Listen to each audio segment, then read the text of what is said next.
Morning, good afternoon, and good evening to all who connected from different regions of the world.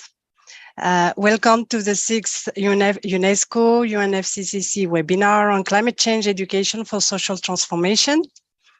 My name is Halisa Irlev. I'm a program specialist at the Local and Indigenous Knowledge System program, and I'm pleased to moderate today's discussion. So before we start, please note that this session is run in English and French, and you can find the relevant simultaneous interpretation using the globe button on the bottom of your screen. So for those who have issues, you can let us know by chat.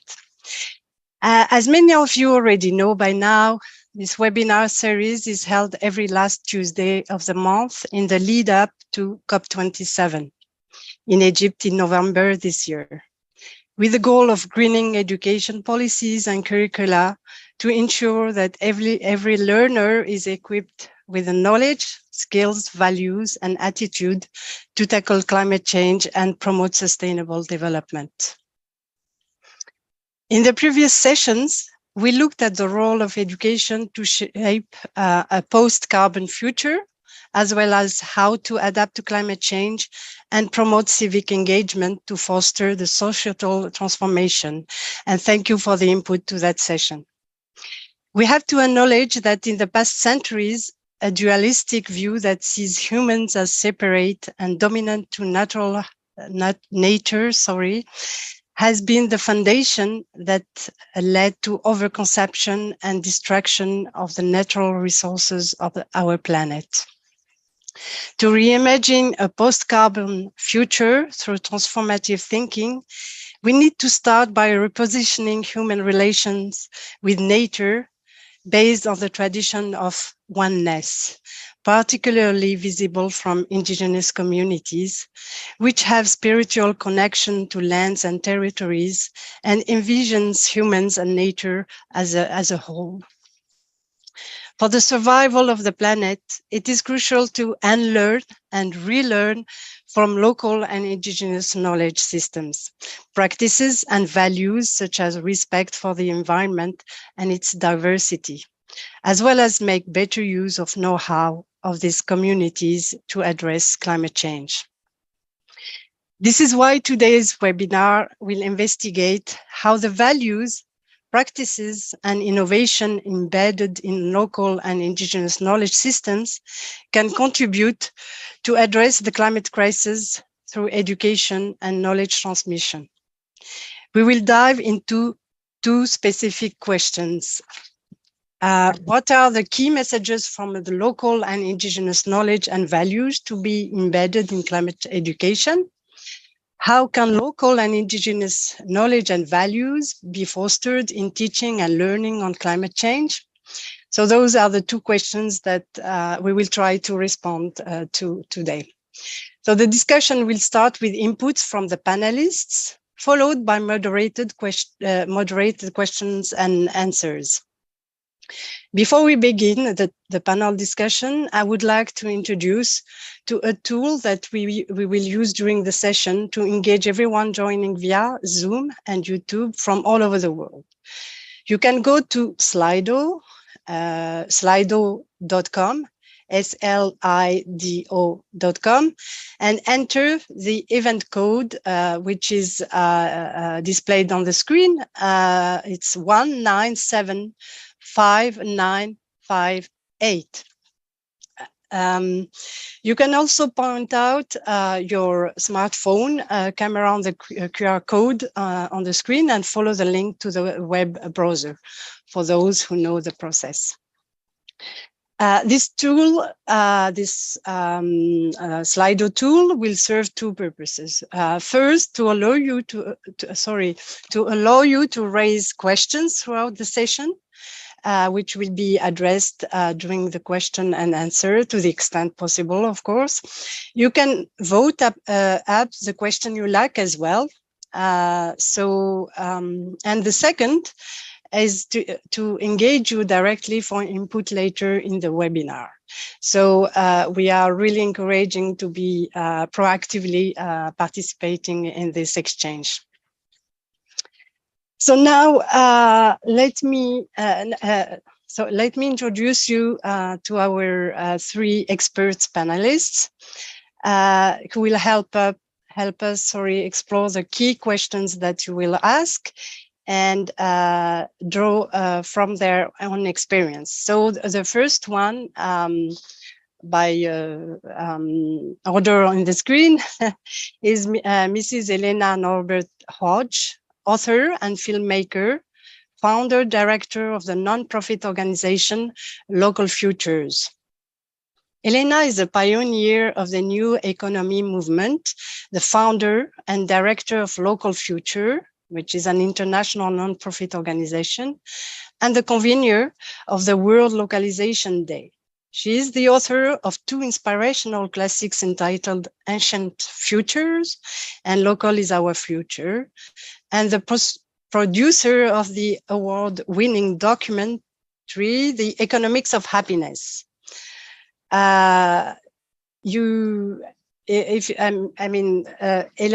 has a lot of elements in her biography, so I'm not going to quote them all, but I invite you to look at the document that my colleagues will share in the chat. And so you'll have the complete biography, an impressive biography of Elena. The second the second panelist is Mrs. Natalia Herrera. She's a project coordinator at Koch School and co-lead at Tierra Maestra in Colombia.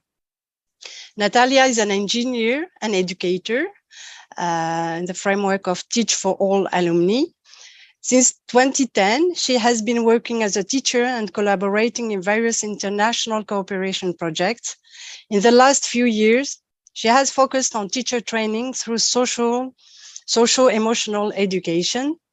Currently, she co-leads the project Tierra Maestra, where through experiential immersions, teachers and education professionals learn from indigenous, rural, and local communities on how to care for life and protect biodiversity.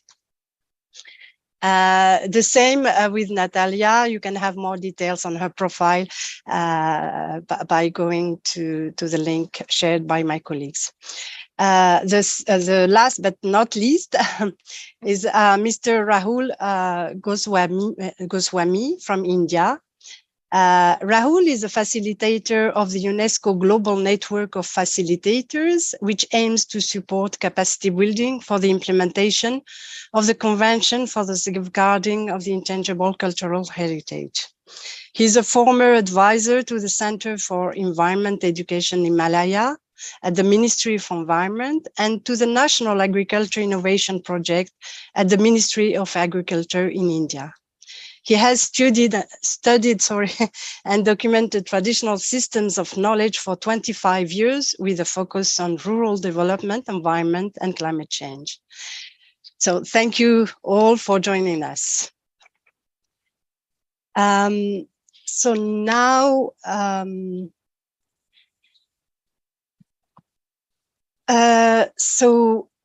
we will have now a Slido.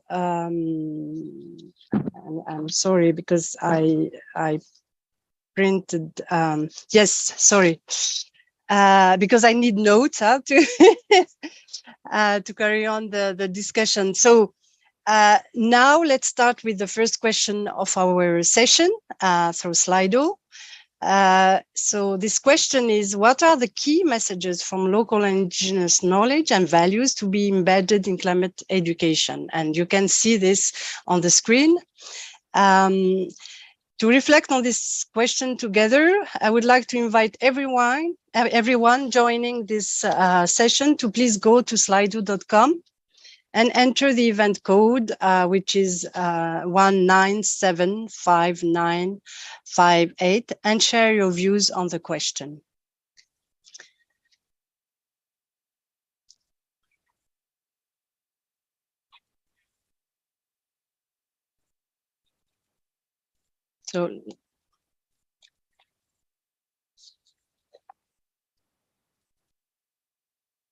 So we already see that there are some very interesting inputs and some words that are appearing as key to this discussion, which is respect for nature, definitely.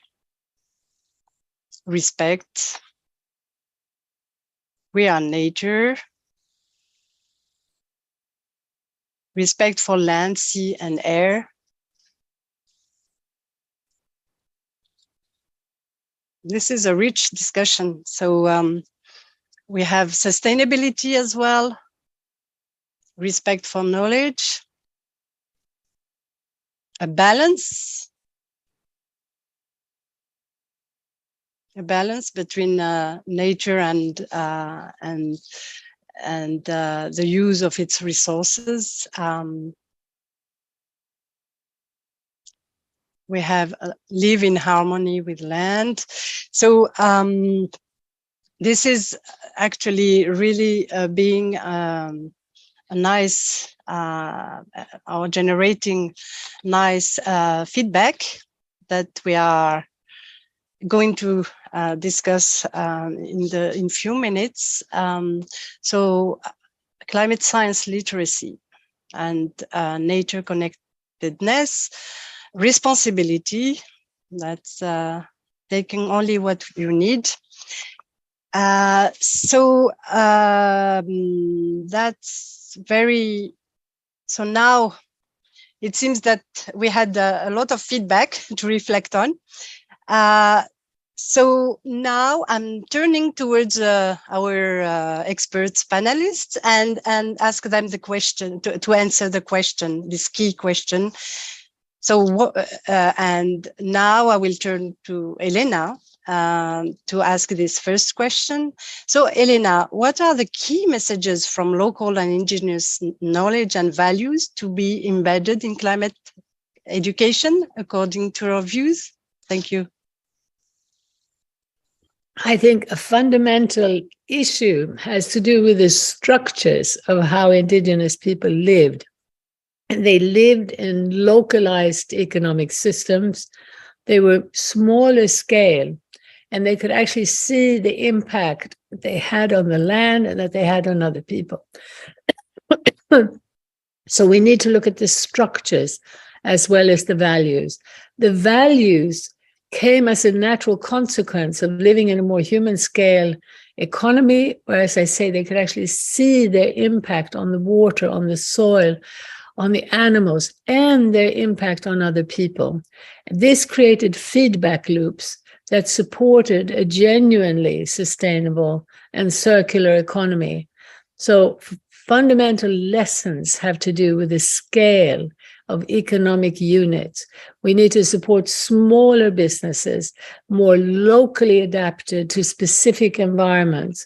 So this is the biggest lesson from indigenous culture that I think we need to discuss much more than what's tending to be the case in the mainstream.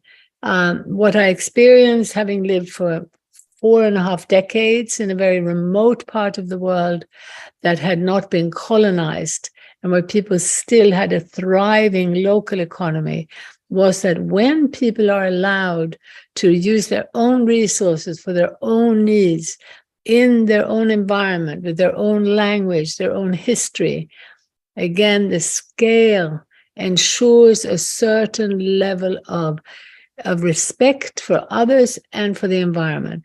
And there is a community lens, there is community pressure, because if people see that you're cutting down all the trees or polluting the water, you have social mechanisms that prevent that scale of abuse.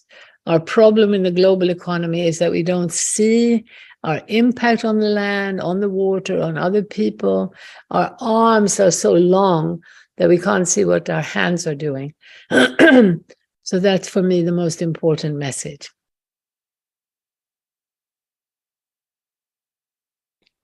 Sorry. Thank you very much, Elena. Merci beaucoup, Elena. Merci de cette contribution très importante et merci d'avoir répondu.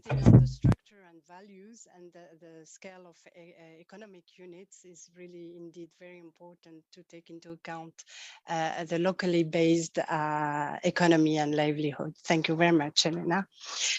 So now I will give the floor to Natalia and ask her as well to give a perspective of a teacher collaborating through the Tierra Maestra with indigenous communities in Colombia. And what is your opinion about what are the key messages from local and indigenous knowledge and values to be embedded in climate education?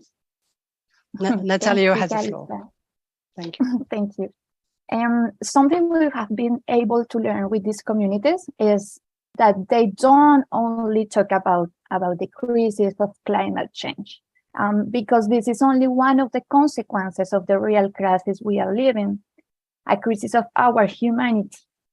The humanity who has forgotten that we are part of a unity. And we are all nature. We are all Mother Earth. So in our desire to dominate and control this Mother Earth, we have forgotten that we are her and she is us. So when we talk about education, these communities invite us to return to the ways of the school that best knows how to care for and preserve life. What is a school? It's nature. So they ask to us to observe its cycles, to learn its rhythms, to return to its forests, rivers, and mountains, and just there, educate our children and adolescents. So these communities remind us that we'll not come to understand the beauty of nature and therefore to defend it if we never see it or if we never feel it or smell it. It is not possible to learn to take care of a tree if we never seen one grow, or it is not possible to take care of water if we don't know where it is born or where it goes. Also, it is not possible to understand what food costs if we have never taken care of a seed. So when we wish to listen again to the rhythm of nature, the rhythm of Mother Earth, we will not feel forced to take care of her. We will feel very lucky to do it. So now we as a teacher, we want to feel lucky to do it.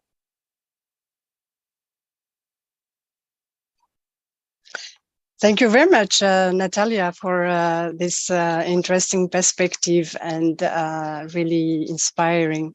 That really reminds us that we are all part of a unity with the Mother Earth and this mutual interaction with human. With all the biodiversity, actually, and as well the field experiment. The learning by observing, and this is key because you cannot just learn remotely and then you won't experience the same feelings and values. Thank you very much again, Natalia. Now I will ask Rahul thank you. Sorry, now we will display. Actually, I'm sorry, Rahul, but it's in the agenda. We were planning to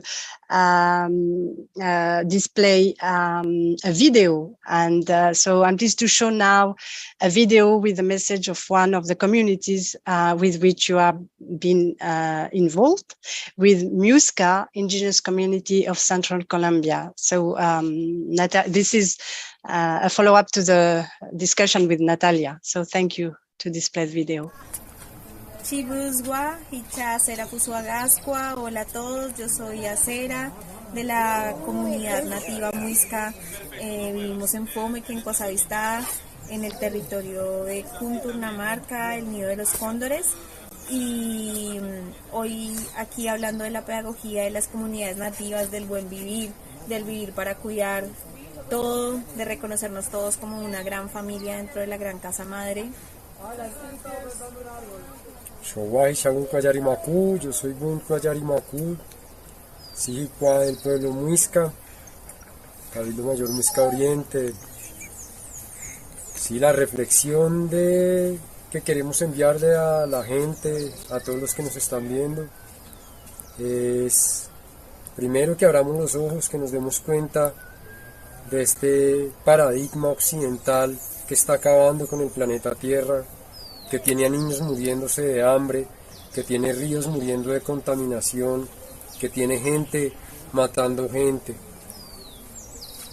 que nos tiene sufriendo, que nos tiene desconectados. Eso ya tiene que morir, eso ya tiene que desaparecer. Acá Muisca Sujuscan Sucaba, ha llegado el tiempo de la nueva gente.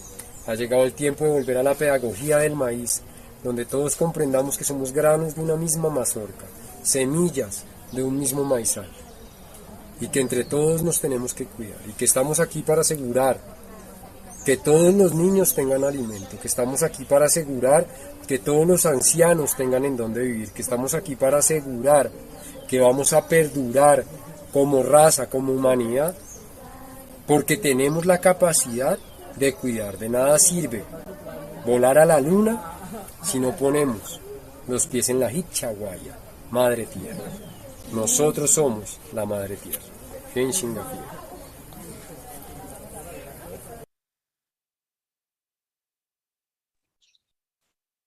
So thank you very much, Catalina and Bonkwa from the Muisca community for those valuable points, and as well reiterating that really the connection between the different lives in Earth with the environment, and this interconnection is really key. And as well, I was really touched by the fact that they are thinking globally. Actually, they are thinking about how to ensure a global food for everyone, and not just in a selfish way. So that was very inspiring value. Thank you very much. So now let me turn to Rahul. Good this time. And Rahul from India, can you please tell us your own view on what are the key messages from local and indigenous knowledge and values, particularly from a living heritage perspective, to be embedded in climate education? Thank you. Thank you, Kalisa. I would like to start by, in fact, taking a step back. What is to be understood by climate education? Perhaps we should seek less division between subjects and look instead for coherence. Thus, if by climate we mean forces of nature, then I think what we are looking for is nature education. If we look back at what the knowledge of the past has given to our civilizations, we do have what I can only call an embarrassment of riches. Some of these have been documented and supported in recent years because of conventions and treaties, like UNESCO's ICH Convention, like the Convention on Biological Diversity, like UNESCO's Man and Biosphere Program. All these have helped the modern world better appreciate our legacies of knowledge. I'd like to very briefly point out to you 3 examples of this kind of knowledge. One is the water collection and distribution technologies of ancient medieval southern India, which embodies a series of cascading tanks, small tanks. The upper tanks would not use water until the last tank was full. Next, the fabulous diversity of rice, maintained by traditional cultivation techniques in both mainland and archipelago Southeast Asia. These fully realized the nutritive power of this primary cereal for different human needs, including medicinal. And third, local handicrafts as the supplying process for everyday products, with materials such as cane, bamboo, weave, that is fabric and textile, wood as being the raw materials for a majority, if not for all, the mundane everyday household and field use goods, but also for ritual and sacred objects. No synthetic or industrial raw material whatsoever, no non-biodegradables.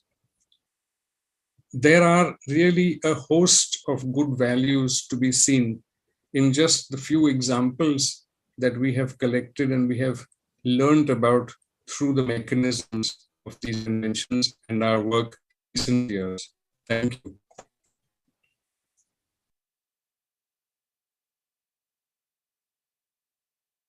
I guess, okay, there is a technical problem with Rahul. So I don't know if Rahul will come back, but in the meanwhile, right.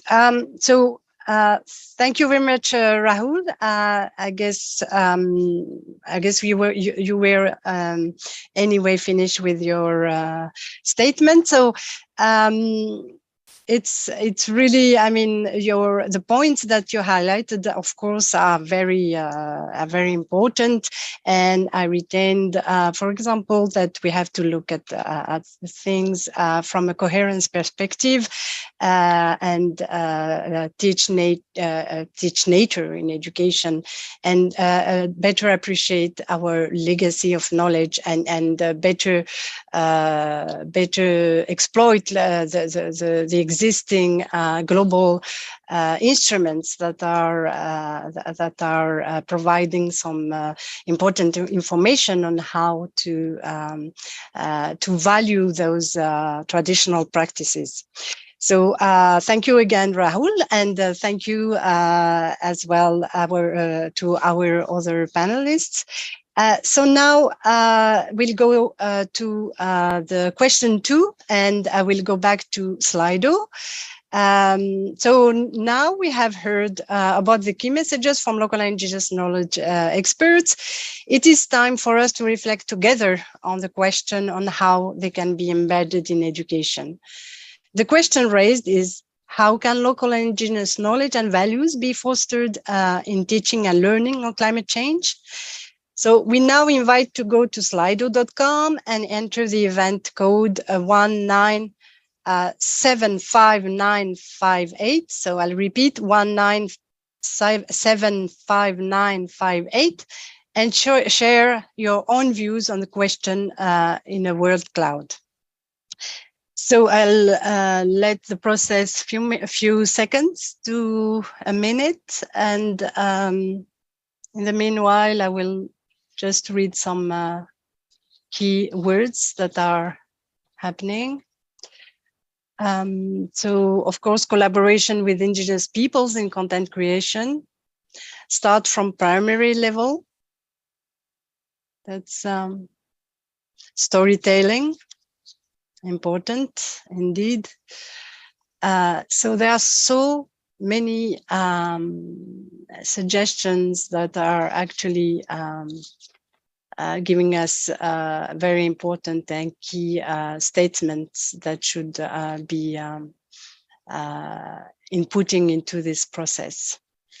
Case studies, so community-based research is indeed very important. Collaboration, so research, case studies, again. Collaboration with the community local, yes, community, collaboration with the local communities, everything to care. So This is looking very, very rich and encouraging that you are actively participating and providing us with those insightful contributions. Thank you very much. So experiential learning, that's, and some words are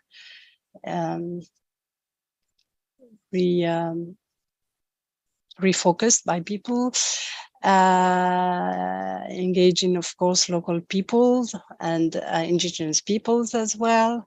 So that looks very interesting. So now maybe I will go back to our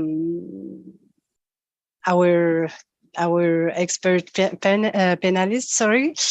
And we also, the few words that for the time being are highlighting some of the values. And so I'll go back now to maybe Elena, and to ask, so what are your opinions on how can local indigenous knowledge practices and values be fostered in teaching and learning on climate change in schools? You have the floor, Elena. Yes, well, wonderful words there, and I completely agree with most of them about engaging with the community and, of course, learning from indigenous people. I think it's very important that we understand the link also between education and economic activity. And the modern economy has been based on urbanization. We've been trained with global knowledge for larger and larger urban centers. So we have this mass exodus away from the land. Growing food, providing for shelter, clothing, all the basic needs are not taught in school. We urgently need to reverse that to help communities stay in smaller towns and villages, because the urbanization, it means that per capita consumption goes up dramatically of energy, of plastic packaging, all of it. There's not enough discussion of that in UN circles or in most mainstream circles. It's vital that we look at that bigger picture. So what we really want to encourage is worldwide is education for more localized economies, more land-based economies, with a very strong emphasis now on food production. Because the myth that we need bigger farms to feed the world is fueling a push into bigger cities. Whereas what we know is that smaller, diversified farms with lots of people on the land can produce much more per acre of land, much, much more. The large are monocultures, and usually monocultures for export. And we have import and export of the same products. It's an insanity, and we're not talking enough about that as we talk about climate change. So the education that we need to try to encourage right away is more local knowledge for more localized economies, with a very strong emphasis on basic needs, starting with food. So we really encourage genuinely circular and sustainable economies. We really need a big picture. We need to step back and look at what's going on to see how we can avoid falling into the trap of allowing the same path to be pursued, even though there is now much better language about sustainability and so on. Thank you very much, Elena. That's an important element as well to focus on, and especially this. The problems caused by the exodus to cities and living the countryside really I mean, in desolation sometimes. So I don't know if it's a French word. So, but and the importance of course, linking education to a more land-based economy actions on the ground. And so, thank you very much for this. And now I will go back to Natalia. Natalia, in your view as a teacher, how can local indigenous knowledge and values be fostered in teaching and learning on climate change in schools? What do the teachers need? Thank you, Kalisa. Well, in Tierra Maestra, we are also on the way to answer this question. However, we have realized that is not only one way to do it. As Elena said, I totally agree. There is a set of philosophies and experiences that can lead us to apply it in our work as professionals of education. So what it means to us? Well, 3 points. Reeducate our teachers, connect them with nature, and be inspired by holistic pedagogies that already exist. Talking about reeducating our teachers, we believe that it's very important to give them the opportunity to deconstruct our Occidental paradigm. Most of us are the product of the same educational system, an educational system which is coming from an industrialized world, and therefore our relationship with nature, whether we want it or not, is a relationship at a distance. It's a relationship that we have learned from books, and also we have only approached it from our rational conception. So giving teachers the opportunity to fall in love with nature and to understand it can only happen if we bring them closer to the mountains, rivers, paramos, and of course, to the people who take care of those places. So they can transmit and share all their wisdom. We all know that in education, in order to learn, we have to feel. And in order to feel, we have to experiment. That's why we invite all teachers to give themselves the opportunity to meet and to share outside their classrooms with their own local, traditional, and indigenous communities. Finally, we have also learned that holistic education pedagogies are the pedagogies that bring us closer to understanding the values of Native communities. So we also invite all education professionals to take the opportunity to learn about these pedagogies and be inspired by them in our old practices in schools and in our daily life.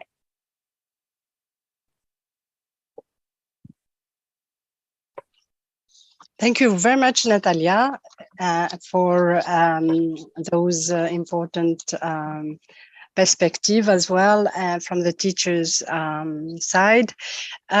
So this idea to deconstruct our usual, let's say, modern way of thinking that we have learned at school, and really approach it with less, let's say, modern rational thinking, but rather going on the ground with the community. So this is key, and this was reiterated as well by Elena and you. And you're inviting all the teachers to go to the ground and teach their students to really to be closer to the nature and learn by observing. And as well, and your message, I guess, to the educators is also heard, that they should learn the methodology. I mean, that you're suggesting to learn those methodologies that are teaching how really to approach experiential learning. Thank you very much, Natalia. And now I would like to share a photo of the first Tierra Maestra journey with 16 teachers in Colombia in the territory of the indigenous community, Muisca, as we saw earlier from the video. So the Tierra Maestra group consists of Teach for All network alumni and participants that has a global climate education community at Teach for All with over 300 members and monthly calls. So that's quite impressive and really something, I mean, an initiative that can inspire and be replicated elsewhere. So thank you very much. So now we had the perspective from Natalia and Elena, and now I'll go back to Rahul. And so Rahul, in your view, from living heritage perspective, can you respond to this question on how can local and indigenous knowledge and values be fostered in teaching and learning on climate change in schools? Great. Yes, thank you, Kalisa. I would like to approach this answer from a slightly different direction. If the teaching and learning about the disrespected forces of nature, which we today call climate change, is to be supported, then what are the local and indigenous pedagogies that we should look for?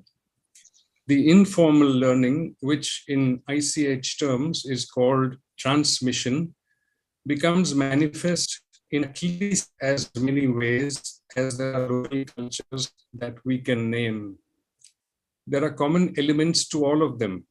The immersion of the learner in the environment of his gurus, closeness to nature and its rhythms, full participation in the observances and festivals of the seasonal calendar, acknowledging the presence of the divine, the spiritual dimension, that is. For the most part, I find that today's education and learning centers are designed for life in an industrial modern world.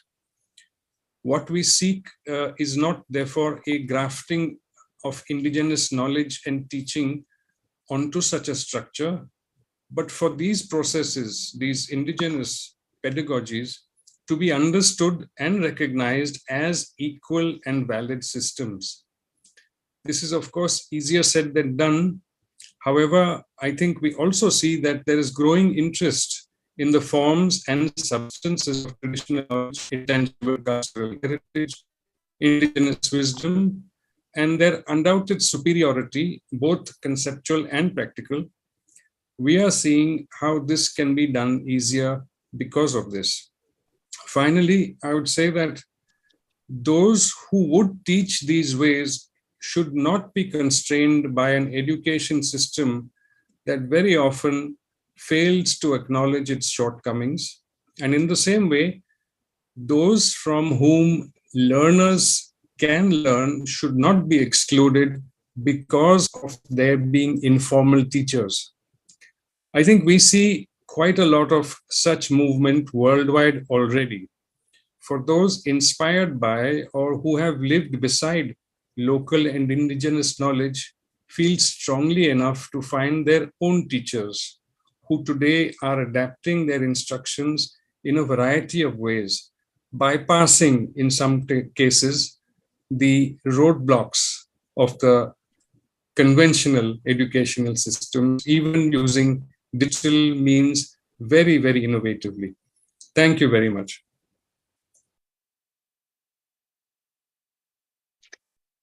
Thank you very much, Rahul. That was as well very inspiring elements that should be highlighted, such as what you said, that in order to, I mean, still in this idea of disrespectful behavior, that we should look at rather the other side, about really what we can learn and how we can use the local indigenous knowledge methodologies. That's an important indeed element, and really this immersive concept that the learner should really be in, and that the educators and teachers should be aware of, and you highlighted this as well. Difference that we make between formal and informal education, and the importance to have them really work together, because we cannot separate them, and to be efficient and really learn on the ground with communities. We should as well definitely take not only the knowledge itself, but as well the understand the and experience the spiritual aspect of this relationship with nature, and as well value the local indigenous knowledge systems at an equal level with the scientific disciplines. So thank you very much, Rahul, for this. And now we will go to a session on question and answer. So thank you very much, everyone, for the contributions, and as well for the panelists for their rich and insightful inputs. Now I would like to open the floor to the discussion to address the questions and comments from the audience. So I see a few coming. So I will let me just maybe ask the first one.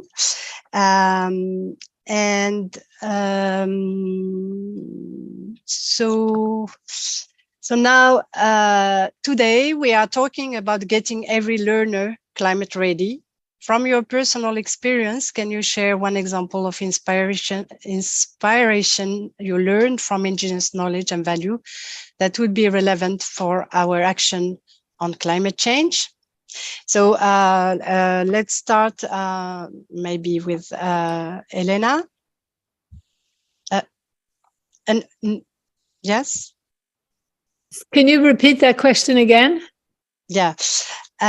So we are, I mean, so we are now getting to every learner climate ready. And so from your own perspective, can you share one example of inspiration you learned from indigenous knowledge and values that would be relevant for our action on climate change? Well, I mean, I can share, there's many lessons from my experience of living in indigenous culture. And among other things, it had to do with the fact that people never wasted anything. Everything was used. There was literally no waste. But that was, of course, partly because they were part of a natural organic cycle where everything went back to the earth. And the awareness of the need to be frugal and to make use of everything carefully was one of the most inspiring things.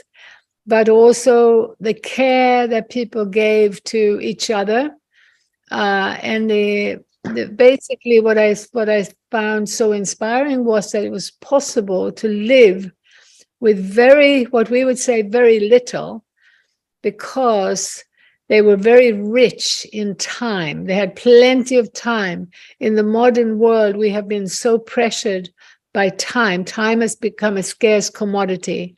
They had plenty of time, and that allowed them to use what was there in careful and productive ways. There are many inspiring lessons, but that's one of the most important. Thank you very much, Elena. And I don't know if Natalia or Rahul would like to give an example. So maybe Rahul? Yes, Kalisa, thank you. Well, what I think comes to mind immediately is north of the big city of Bombay, where I grew up. There used to be a tribal group, and they used to cultivate wild rice. And around their little plot of rice, would be grown a few rows of those plants and grains which other creatures who would otherwise like to eat the rice would instead eat.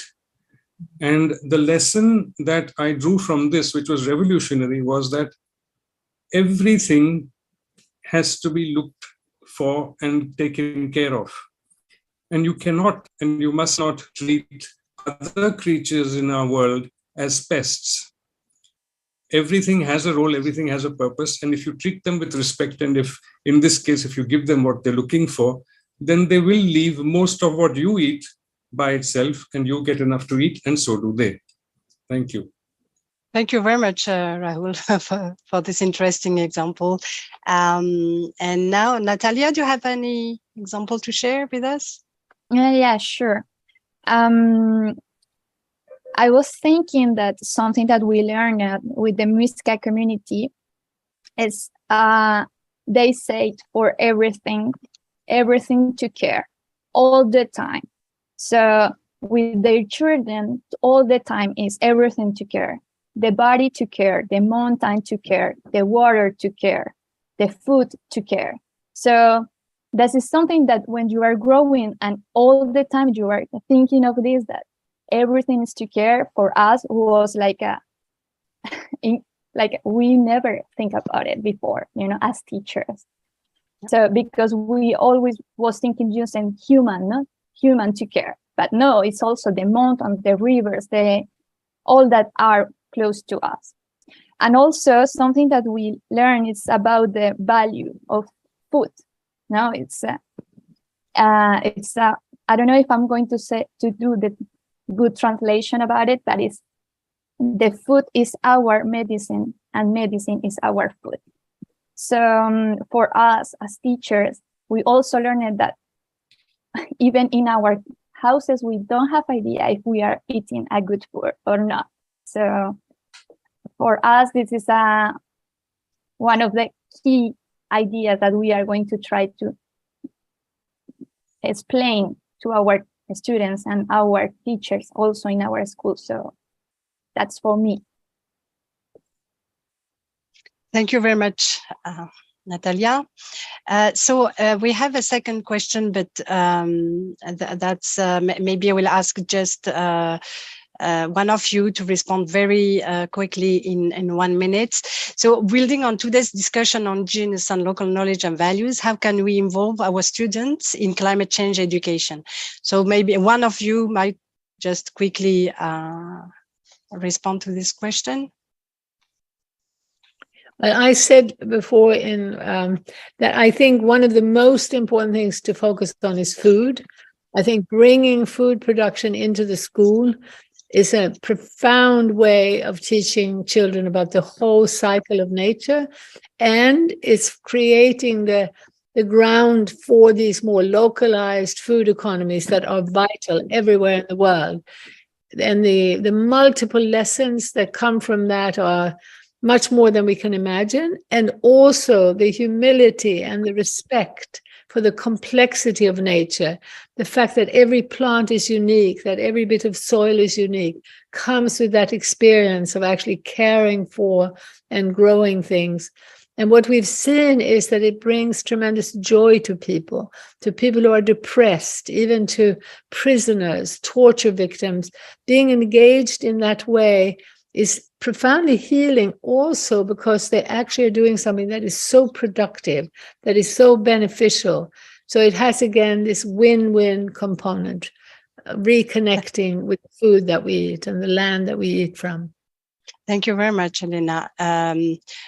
Maybe Natalia and Rahul would like to as well add a minute, and before we conclude, a few words.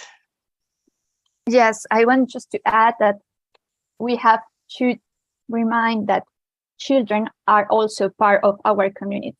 So their voices are also important. And sometimes we forget that and we take decisions without them. So please don't forget that they have a lot of knowledge to share with us, because they are always taking care of everything and they surprise of everything. So take care and take them into the decisions on our community.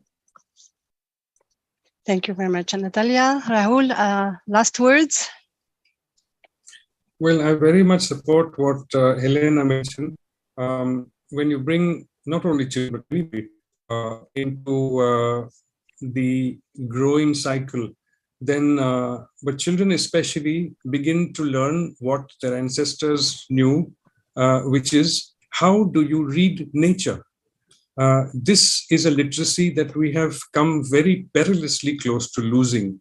Every single plant, there are no weeds, every single plant, single tree, every single season tells what to do, what not to do.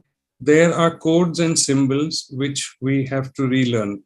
And this can be done exactly as she said, by growing what we need to eat and what we need to treat ourselves with when we fall ill. Thanks. Thank you very much, Rahul.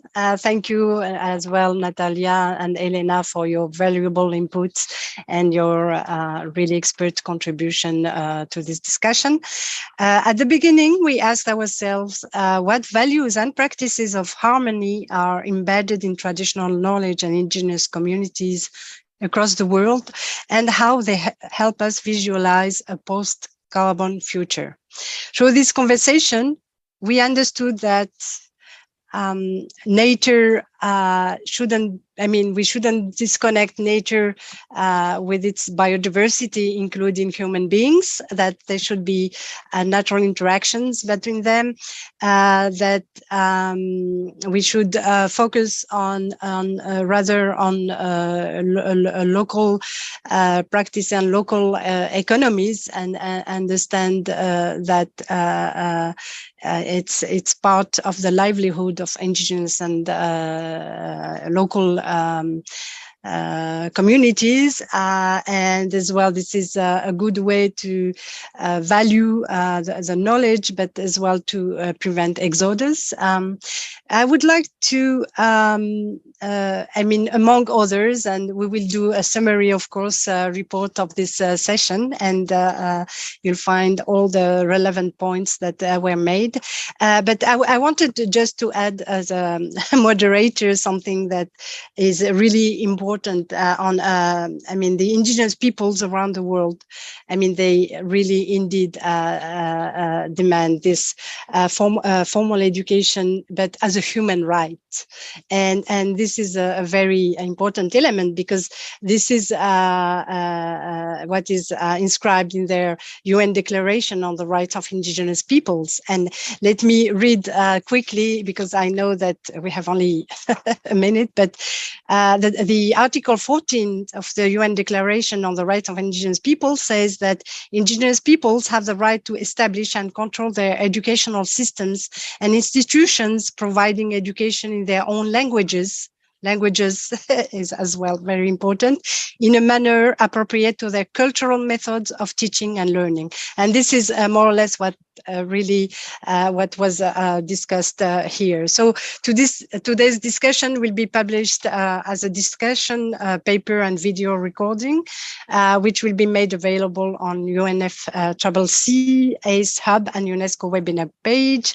So stay tuned for next webinar on getting ready to scale up climate change education at COP27, which will be held on 30 October at 10 a.m. Central European Summer Time, to review the gaps challenges and opportunities in promoting climate change education for social transformation in education and sustainable development policies and curriculum.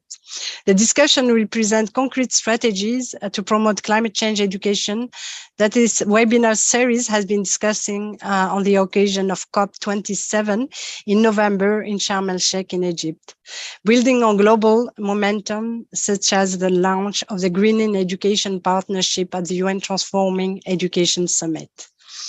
The same Zoom link will be used for all the webinars of the series. As usual, detailed announcement will be shared before the event on websites and newsletter. So thank you very much to all our contributors, and remotely and physically. And so I'm looking forward to the next session, and have a good day to all of you, or night. Thank you very much. Bye-bye.